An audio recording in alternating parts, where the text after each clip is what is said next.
Hi everyone, it's a bit cloudy outside, so the girls left yesterday. And how am I doing? Okay, hope my lip is not chapped. Oh, my neighbor is getting the mail. Anyway, the girls left yesterday and I don't know. Anyway, I miss them, and I just had to come on to talk about this. I tried to keep myself busy. Actually, even a big shout out to my girlfriend. She took me out to lunch, and that was nice, kind of a nice. So went out to lunch, quickly went to a store, and that was so nice just to catch up and stuff. But I really missed them. I really missed them. They got to their location safely, sent a couple of pictures with them and their friends. They stopped at a food stuff area. It was fine. And then late last night, well, around 7:30, I fell asleep. I can't remember the last time I slept so early, but I fell asleep around 7:30. Oh, I'm so dark in this thing though. I think it's the lighting. Anyway, so I fell asleep, and then my husband called later on, or they text later on, and it was just so nice this morning after my workout. We did a family group chat, and that was so much fun. And just talking to them again, I was like, so this is how it's gonna be when they all move out of the house and I'm an empty nester. This is how it's gonna be. My husband will be traveling, I'll be home alone. I'll be carrying my bag and following him everywhere. I'll just be following him everywhere because it was just so lonely. I tried to keep myself busy. I said I was gonna vacuum. I vacuumed upstairs, and then that's all I did. I vacuumed, I cleaned the fridge a little bit, like just got rid of some stuff that I know that has just been sitting there. So I'm kind of breaking down everything I'll be doing this week. I'm just kind of breaking apart. I watched the Netflix series and just kept on, and then I fell asleep and went to bed. I was in bed by 8 something. I was like, you know what, if I just stay awake, I'll just be missing these people. And it dawned on me, and I gave thanks to God. I was just like, God, thank you for blessing me with my husband, for blessing me with my children, for just having let me experience motherhood. There's so many people out there that are single, that have not found a spouse, which is, if that's what you want, that is fine. I mean, there's nothing wrong with singleness, but there are some people that, having that companionship is important. And I just want to pray that, whatever your heart seeks, that you find it. There's just been so many bad news, divorce, so many bad news, spouse just having disagreement, people getting deleted, all that stuff. And it's not supposed to be like that. I never talk about marital issues on this channel, just because I feel like, in terms of marriage, one thing about marriage, and this is kind of like unpopular opinion for me, I feel like when you get married, right, you don't necessarily know what you are getting into. No matter how much you love that person, no matter how much you respect that person, you cannot see the full picture. A lot of times when you get married, it is important for you and your spouse to grow in that marriage. You grow in your relationship, because and some people, as they grow, they find out that it doesn't work out. And if it doesn't work out, I'm not in the school of thought of, oh, never divorce. If it doesn't work out and issues are happening, issues that are detrimental to your life, to your health, you call it quits. There's nothing wrong with that. I teach my girls that, number one, don't let a man lay hands on you. Number two, if something is going on, speak up. Don't be all hush. Tell someone. It's very important for that. And a lot of people will say some things like, oh, especially our culture. Let me just say, they'll say, oh, just hang in there, just hang in there. Some of the hanging in there is what leads to people getting deleted. I'm sorry. So you just have to know yourself, know what you can tolerate, what you can't tolerate. And with marriage, there's always issue. Issue will come. It is the strength of a marriage comes from how well you and your spouse can handle those issues, walk through those issues, and learn from that issue and grow from that issue and continue. Now, that is the strength of a marriage. Now, if both does not work together, then they should walk apart. I'm just saying.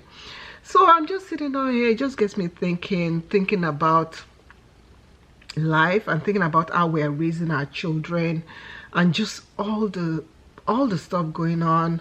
You all know what's going on. I don't have to rehash it, but we have to start teaching our children, our boy child, our girl child, from at home, from when they're growing up.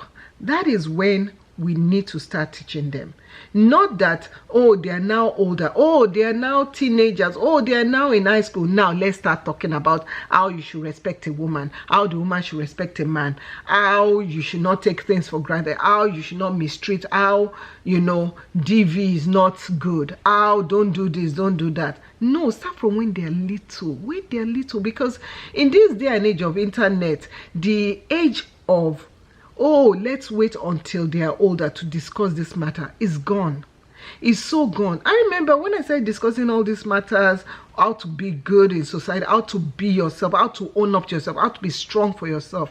I started when my daughters were younger. I think 5 years or 6 years old. I started teaching them. I started talking to them. Some parents, they're too young. Don't let them hear that. They're too. Let me tell you something. It is a lie. These children that you're saying they're too young, don't tell them. Don't let them hear this. Oosh, we can't talk to them. You're exposing them to too much. They already know. There are some things that your kids know that you will feel that they don't know. You will feel like, and then when your eyes open and you now see that they know this stuff, you'll be like, I don't know. And then they say, where were the parents?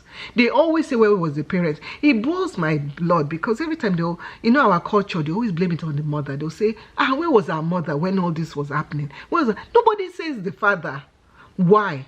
I like something that Nelo Okeke said during her video. She just did a video about unpopular opinion. She was talking about, you know, walking the child. This really stuck in my mind. Walking her daughter down the aisle. And she was like, why is it that it's the man that will walk the daughter down the aisle? Why is it that it's the man? It should be both of you. I will remember this when my daughters are getting married. I will stand firm. If I forget, you guys remind me. When my daughters decide, if they decide to get married, I will be there with my husband. We will work together, because we all suffered on them. You know, when situations happen in our society, you always see that it's the mother. Why is it always the mother? Why is the mother always at blame? It is the mother that will appear on the social media or on the news and say, hey, my daughter did this, my son did this. Where is the father? Especially when there is a father in that family. I'm not talking about, oh, the father has passed, or oh, the father has or something like that. I'm talking about, the father is right there. Why is it always the father? Why is the female always blamed? Why? I know I don't get all, I didn't want to do this, but it boils my skin. Why is it that the females are always getting blamed? In situations that happen, if it's between a boy and a girl or whatever, you guys know what I'm talking about. It's all over social media. I'm not going to talk about it much. But I know the girl has a hand. I know the family has a hand. I know the school has a hand. But what you are hearing on social media is just the girl, the girl, the girl, the girl, the girl. Why is it always the female? And maybe this boils my skin and boils my blood, because I come from a family where I'm the only girl. I have brothers, and I don't want to go much into that. But why is it that it's always the female is always put lesser? You know, I don't understand. It's the way it is in society, even in corporate America, even in all over the world. In a lot of places, the female is always looked down. And I know it will continue to be that way. And I'm not trying to say, and you know, people say, you're trying to say the woman should be the head of the house, whatever. No, I'm not saying that. But there are some times when you just have to say enough is enough. Why is it that it's always the mother? Why is the mother always at blame? If something happens to my child now, everybody in society, especially our culture, they'll be like, what did our mother, this our mother raise her right? You guys have heard it before. Don't joke. This our mother. Nobody ever says father. in my house. That's why, you know, in the past, let me tell you something. In the past, when anything is going on with my kids, I'll just say, oh, you know what, I'll take care of it. I'll tell my husband, so that I always say, oh, so that I don't stress him at work, blah blah blah blah blah. I say, oh, I'll take care of it, and I'll handle it, and I'll handle it. Lately, it's been now, I've stopped doing that. Lately, if something is going on with both of us, I don't care how busy you are. I'm carrying the phone, I'm calling you. This child did this and that. How should we handle it? And we stand together and we handle it, because it's not only me that took care of this child. It's not only me that raised the child. It's not only me. I didn't take the thing from you and put inside myself to develop this child in my stomach to push out the child. We are both at fault. We are both involved in raising this child.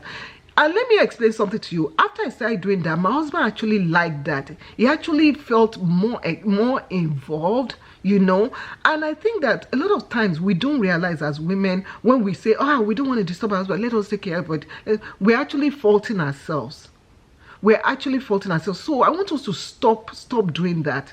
If something is going on with your child's life, you and your husband go to that school. You and your husband talk to that teacher. You and your husband. Now, let's say your husband travels ahead. After that, give him full report. This and this and this and this is happening. Because worst case scenario, let something happens to you now. What are you going? If something happens to you as the mother, the father will have no idea what is going on in that child's life. So I'm gonna stop this. Let me stop because I can go forever. My husband will say, okay, Shola, Otto, advocate for the people. Yes, I will be advocate for the people. Anyway, I'll talk to you guys later. I'm just missing my girls, so talk to you guys later. Take care. Bye.